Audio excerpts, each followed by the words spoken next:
What's up guys, I am back with another video and today we are going to be talking about the Enfield Poltergeist.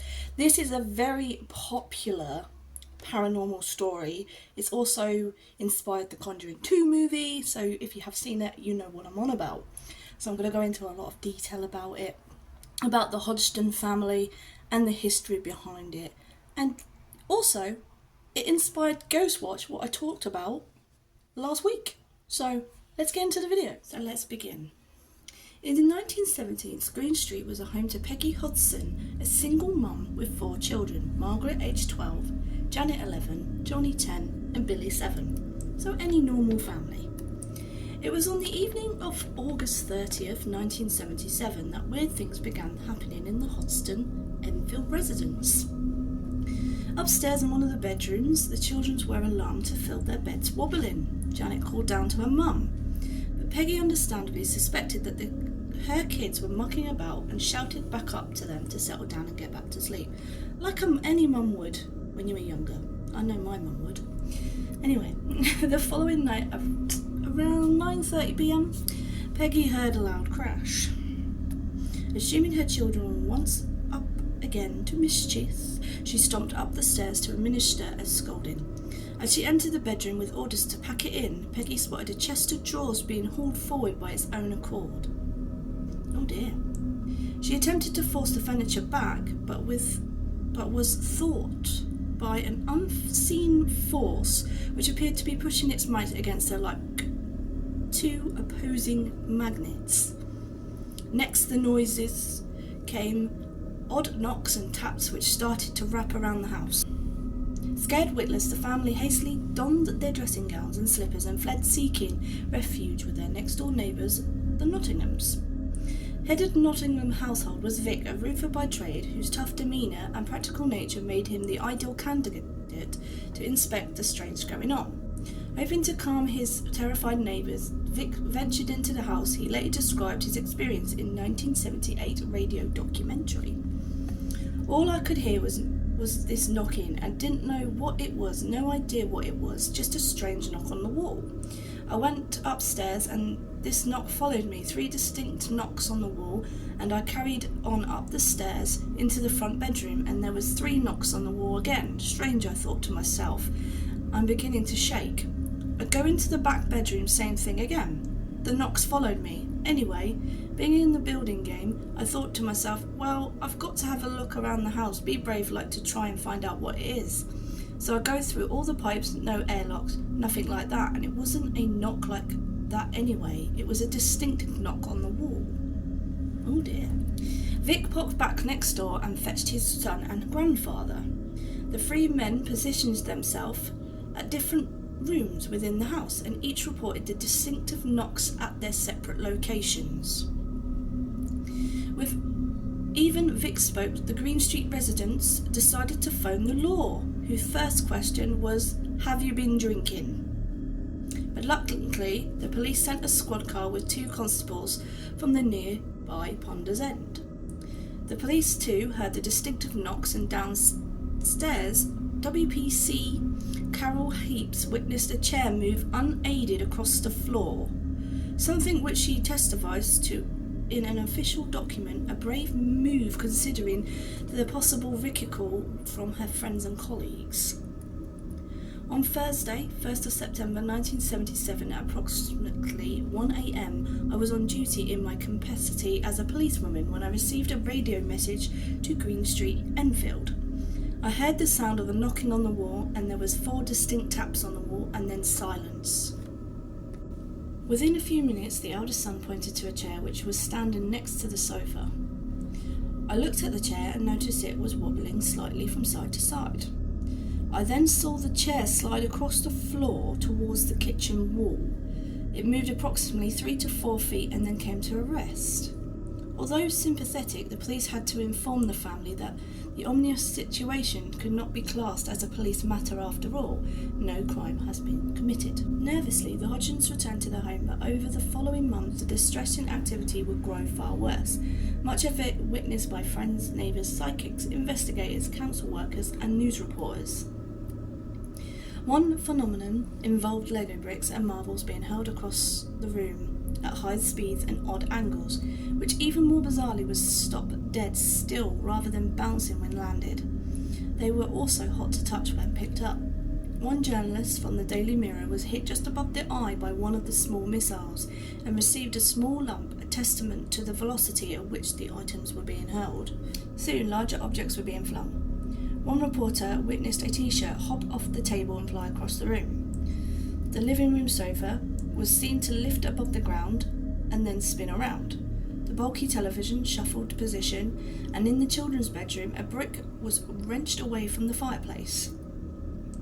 Puddles appeared and cups filled themselves with water, matches were scorched in their boxes, and a pair of oven gloves self-combusted.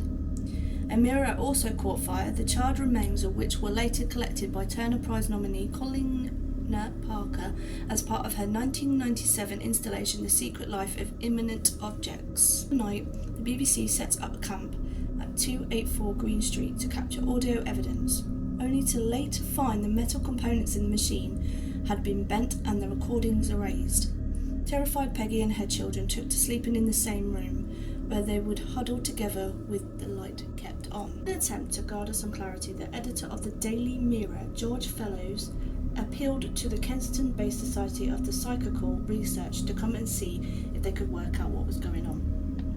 For the next 13 months, the Hodgsons and their haunted home were put under intense scrutiny.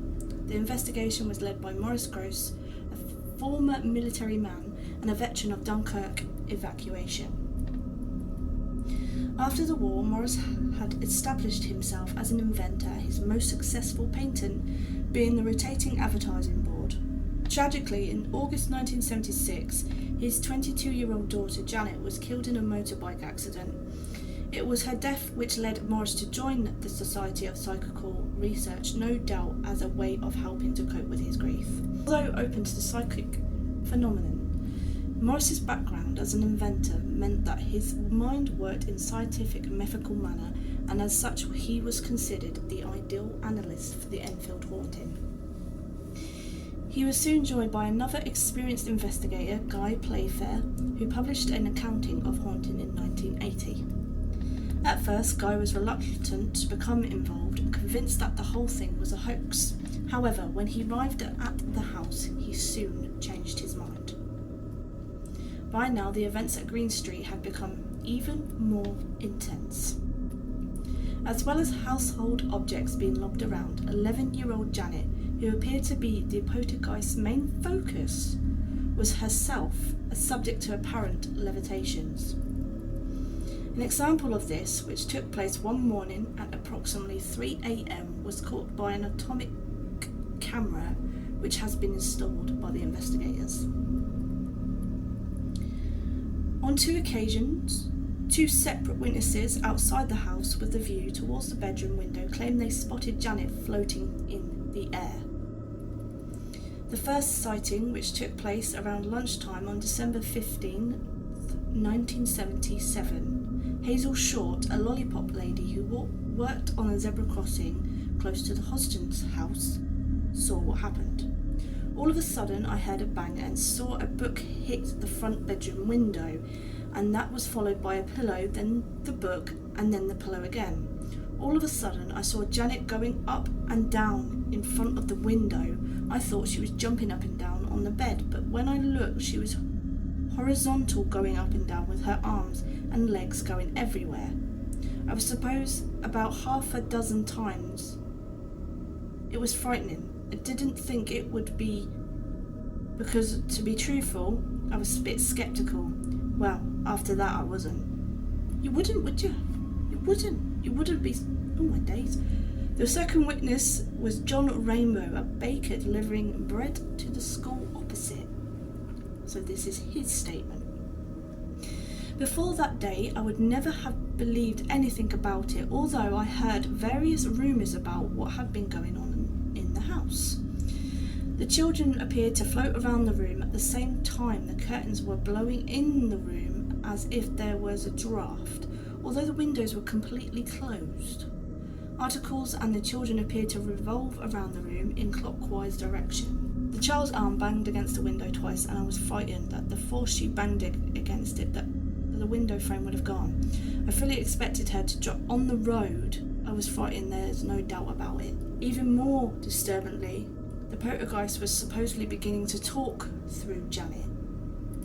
The young girl, who also suffered from alarming seizures, would often adopt a deep, gruff voice which identified itself as belonging to the mysterious figure called Bill.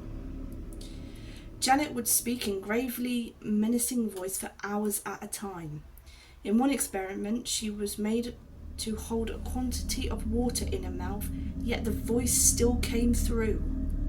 Further vocal tests were carried out by a professor from Birkbeck College, now part of the University of London, who concluded that it was next to impossible to speak at a length in such a way due to damage such as speech would cause to the vocal cords. The academic also stated his belief that Janet was not producing the voice consciously. Some skeptics actually accused Janet of ventriloquism, which led Maurice Grosse to offer a £1,000 reward for anyone who could replicate a similar voice, but there was no takers.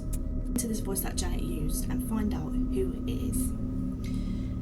With his often foul language and a grumpy attitude, Bill made for a very sinister house guest.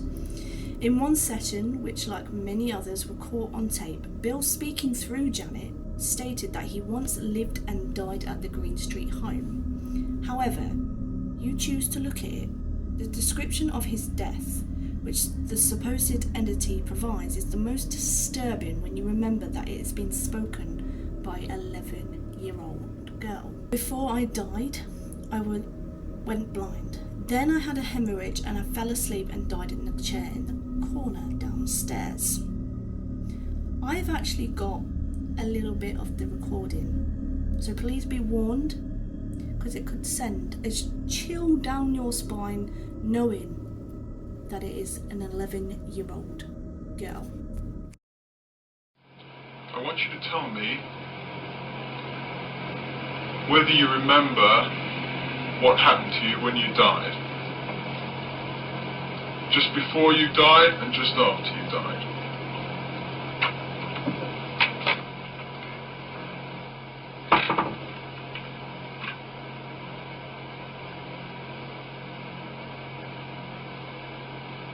Days before I died, I went blind. Then I had an hemorrhage and I fell asleep and I died in a chair in the corner downstairs. It was coming from Janet herself. So Bill was talking through Janet. That would have been so scary to see. Let's put it that way. So I'll continue. 3 years after the main events of the haunting, the Hodgson family were contacted by a man who claimed his father, William, aka Bill Wilkins, had indeed lived in the house years before and had died of a brain hemorrhage while resting in his armchair. By the autumn 1978, the hauntings began to die down. However, the knocks and taps continued and there was a further burst of activity during the summer of 1980. Following the hauntings, the lives of the Hodgsons were far from blessed. Johnny died of cancer aged 14, and Janet lost a baby son to clot death when she was 18. Speaking in 2007, Janet, then in her early 40s, in a rare interview. I know from my own experience that it was real. It lived off me, off my energy. Call me mad or prankster if you like. Those events did happen. The poltergeist was with me, and I feel in a sense that he always will be. 2003, Peggy Hodgson died and the Green Street home was taken over by Claire Bennett, who, like Peggy, was a single mum with 4 children, although in this case they were all boys. Of her time at Green Street, Claire said that she frequently felt a presence as if she was being watched at first. She had no idea of the home's dubious history.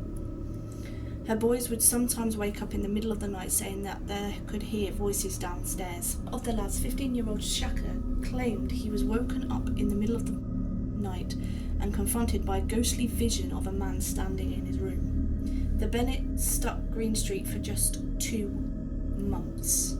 Poltergeist. This case has inspired the Conjuring 2 movie by James Wan. If you've seen it, it's a good movie, I must admit. And what he's done is very clever and it's very accurate. Let's put it that way. It's also inspired Ghostwatch, which I previously talked about in a video last week. So if you want to know more about that, go check that out. And if you would like to see me talk about any other case like this, give this video a big massive thumbs up. And don't forget to hit subscribe. And in the comment section, why not tell me a house or even an investigation or anything you want me to talk about. Until next time, stay spooky.